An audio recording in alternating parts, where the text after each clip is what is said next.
तर परराष्ट्र मंत्री एस जयशंकर आणि पंतप्रधान नरेंद्र मोदींची बैठक आता सुरू झालेली आहे। अजित डोवालही या बैठकीकरता उपस्थित आहेत।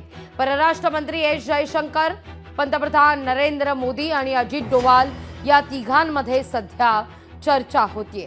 शस्त्रसंधी झाल्यानंतर काल पंतप्रधान नरेंद्र मोदी यांनी देशवासियांना संबोधित केलं आणि पाकिस्तान सोबत आता संवाद होईल तो केवळ शस्त्रसंधी आणि पाक व्याप्त काश्मीर संदर्भात किंवा दहशतवाद आणि पाक व्याप्त काश्मीरच्या मुद्द्यावरच, इतर कोणत्याही प्रकारे संवाद साधला जाणार नाही असं ठणकावूनच सांगितलेलं आहे। या सगळ्यानंतर आता पुन्हा एकदा बैठकीला सुरुवात झाली आहे।